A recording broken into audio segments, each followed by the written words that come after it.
श्रद्धांजलि अर्पित करता हूँ। लेख रहमदिल और नेक इंसान थे।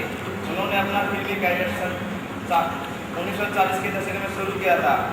शुरू की कुछ फिल्मों में उन्होंने नायक की भूमिका निभाई, लेकिन किसी को पहचान उन्हें नायक की भूमिका से मिली। मैं उनके परिवार के लिए अपनी गहरी संवेदना प्रकट करता हूँ।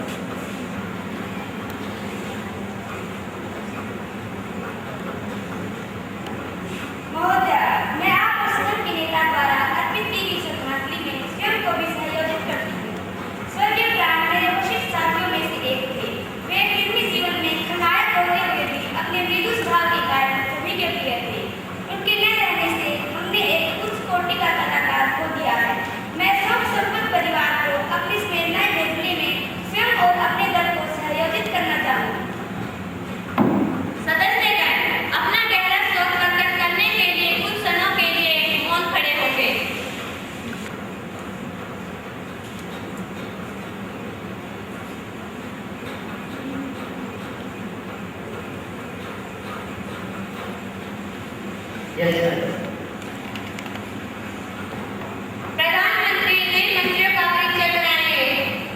अध्यक्ष महोदय, मैं आपसे आपके माध्यम से अपने नए साथियों का सदन में परिचय कराता हूँ। कुमारी गेट शहरी विकास मंत्री, श्री प्रवेश खाद्य एवं आपूर्ति मंत्री,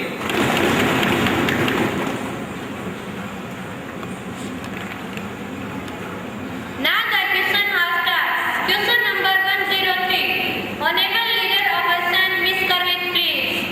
अध्यक्ष महोदय, प्रश्न संख्या 103, क्या रक्षा मंत्री यह बताने की कृपा करेंगे कि पिछले दिनों सीमा पर 2 भारतीय सिपाहियों का पाकिस्तानी सेना द्वारा सिरकदम करने की घटना व पूंछ सेक्टर में 5 भारतीय जवानों की पाकिस्तानी सेना द्वारा हत्या कर दी गई थी। इस संबंध में मेरे प्रश्न है, क्या इन घटनाओं के पश्चात आपने क्या कदम उठाए? शहीद सिपाहियों के परिवारजनों को क्या क्या सुविधाएं प्रदान की गई? माननीय रक्षा मंत्री। अध्यक्ष महोदय, इन घटनाओं के बाद हमने पाकिस्तान सरकार के समक्ष आपत्ति दर्ज कराई है और पाकिस्तान प्रधानमंत्री ने भी सीमा पर शांति रहे इस संदर्भ में अपने बयान किए हैं। इसके अलावा शहीद परिवार के सदस्यों को सरकार द्वारा 10-10 लाख रुपए में एक आश्रित सरकारी नौकरी दी जा रही है। माननीय विपक्ष के नेता महोदय, सीमा पर संघर्ष विराम होने के बावजूद पाकिस्तानी सेनाएं लगातार गोलीबारी करती रहती है। मैं आपके माध्यम से रक्षा मंत्री जी से जानना चाहती हूँ कि इस वर्ष अब तक कितनी बार पाकिस्तानी सेना द्वारा संघर्ष विराम का उल्लंघन किया गया है? माननीय रक्षा मंत्री। अध्यक्ष महोदय, 1 जनवरी 2013 से लेकर अब तक पाकिस्तान सेनाओं द्वारा 75 बार संघर्ष विराम का उल्लंघन किया गया है। कुमारी पूनम। महोदय जी, मंत्री जी यह बताने की कृपा करेंगे कि क्या भारतीय सिपाही ऐसे जो करेंगे? क्या उनको ऐसी घटनाओं पर तुरंत कार्रवाई करने का अधिकार नहीं दिया जाना चाहिए? महोदय, मैं यह बताना चाहता हूँ कि अब भविष्य में पाकिस्तान अगर ऐसी हरकत करता है तो भारतीय सेनाओं को उचित कार्रवाई सरकार से अनुमति देने की आवश्यकता नहीं है। वह अपने स्तर पर भी उचित कार्रवाई कर सकती है। अगला प्रश्न संख्या 104, श्री अमन। अध्यक्ष महोदय, महोदय, यह सही है कि खाद्य वस्तुएं की लगातार बढ़ रही है, लेकिन महोदय इसके हेतु भी सरकार प्रयास कर रही है। गेहूं व चीनी के निर्यात पर रोक लगा दी गई है। गरीबी रेखा से नीचे जीवन यापन करने वाले लोगों को 3 रुपए किलो चावल व 2 रुपए किलो गेहूं दिए जा रहे हैं। महोदय, मैं आपको एक बात और बताना चाहती हूँ कि शीघ्र ही हमारी सरकार खाद्य सुरक्षा कानून पारित करवाने वाली है, जिससे जनता को निर्धारित कीमतों पर अनाज उपलब्ध करवाया जाएगा। अध्यक्ष महोदय, माननीय मंत्री जी ने बताया कि उनकी सरकार खाद्य सुरक्षा कानून लेकर आ रही है। उनमें किन किन को शामिल किया जाएगा? वो खाद्य किन कीमतों पर जनता को उपलब्ध करवाए जाएंगे? महोदय, इसमें स्पष्ट मीडिया पर अंत्योदय योजना के लाभार्थी भूमिहीन किसान व बेसहारा लोग शामिल होंगे। इस योजना के अंतर्गत खाद्य किन कीमतों पर उपलब्ध करवाया जाएगा? चावल 3 रुपए किलो, गेहूं 2 रुपए किलो, मोटा अनाज 1 रुपए किलो दिया जाएगा। कुमारी कृपा करेंगी कि रुपया लगाकर डॉलर के मुकाबले नीचे जा रहा है, इससे महंगाई लगातार बढ़ रही है, तो रुपए के अवमूल्यन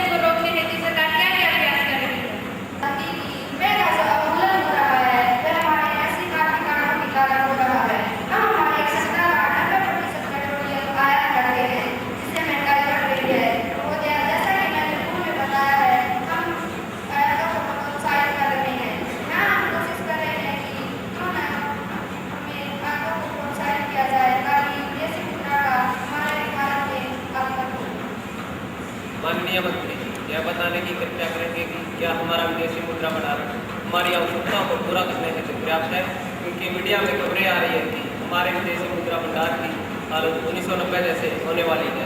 जानना चाहूंगी कि हमारा विदेशी मुद्रा भंडार हमारे आवश्यकताओं को पूरा करने के लिए पूरी तरह से सक्षम नहीं है।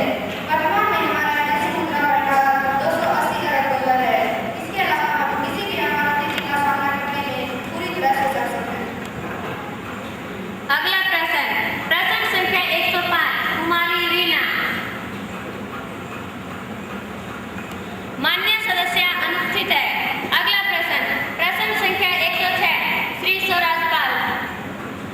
अध्यक्ष रहेंगे कि वर्तमान में नक्सल हिंसा किन किन राज्यों में फैली हुई है, नक्सल हिंसा से निपटने हेतु सरकार क्या क्या उपाय कर रही है।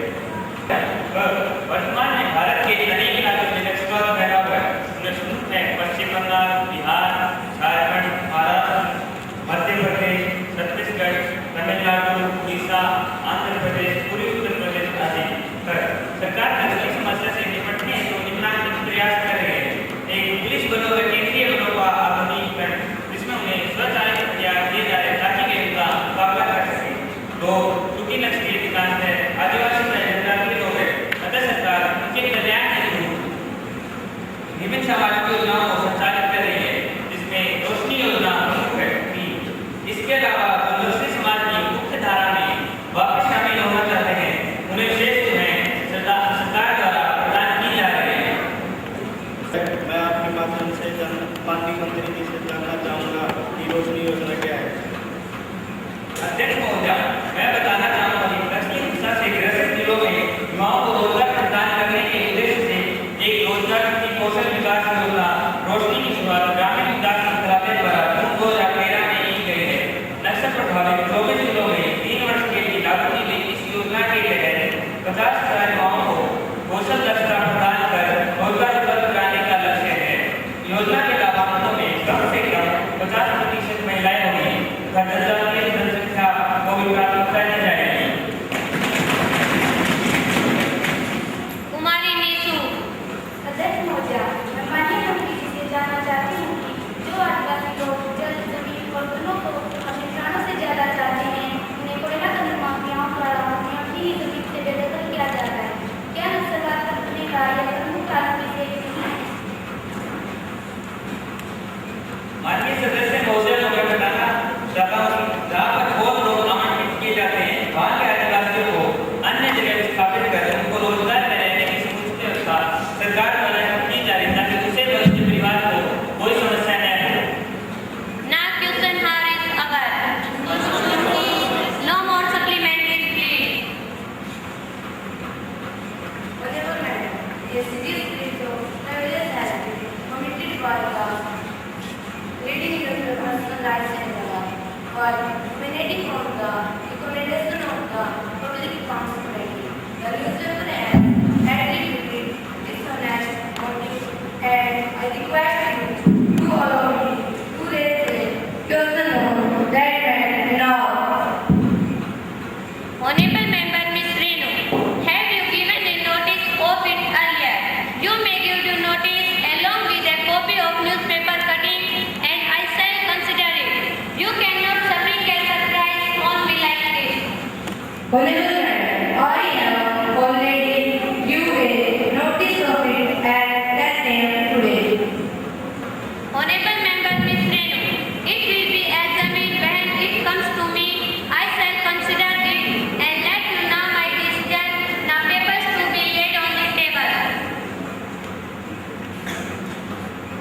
Honorable Minister for Agriculture. Madam, I will place on the table a copy of the provided clause order section. First, 6 of the Companies Act 1956.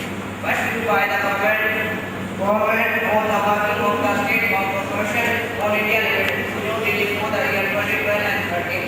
Second, annual report of the State Corporation of India Limited, New Delhi for the year 2012 and 13, along with attachment and of the controller and the audited general there. माननीय शहरी विकास मंत्री महोदय, आपकी अनुमति से सलाह पठन करके मेरी करती हूँ। कंपनी अधिनियम 1956 की धारा 319 की धारा 1 के अधीन निम्नलिखित कागजात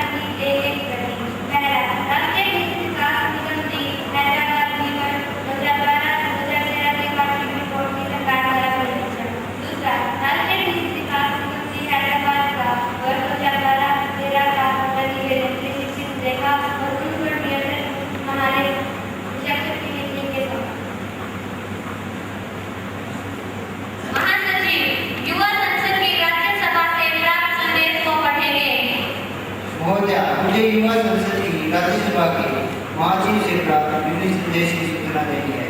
युवा संसद की राज्यसभा की प्रक्रिया तथा कार्य संचालन विभाग के अनुसार मुझे मुफ्त शिक्षा का अधिकार अधिनियम 2010 की 1 प्रतिशत पर रखने का निर्देश हुआ है, जो राज्यसभा द्वारा 2010 में बैठक में पारित किया जाएगा। महासचिव, राज्यसभा द्वारा पारित किए गए रूप में विधेयक की 1 प्रतिशत पटल पर रखेंगे। महोदय, मैं राज्यसभा द्वारा पारित की गई शिक्षा अधिकार अधिनियम 2010 की 1 प्रतिशत पटल पर रखता हूँ। Honorable member, I have to make an announcement.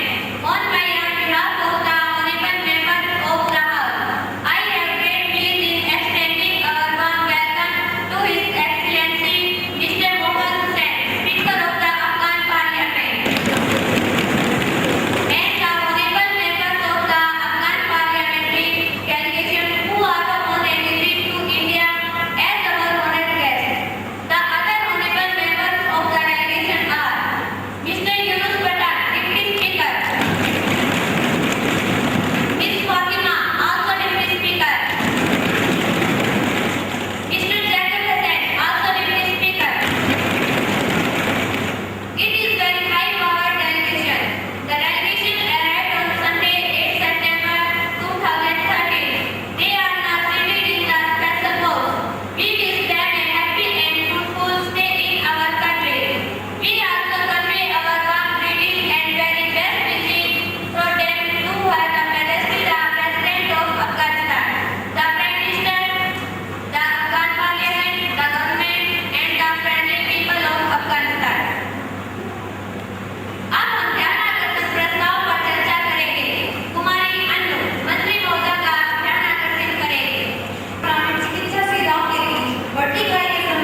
UNICEF की रिपोर्ट का आकलन है कि दुनिया भर में लगभग 22 लाख बच्चे हर वर्ष निमोनिया और हैजे की वजह से अपनी जान गंवाते हैं, जिनमें अकेले भारत के लगभग 7 लाख बच्चे शामिल हैं।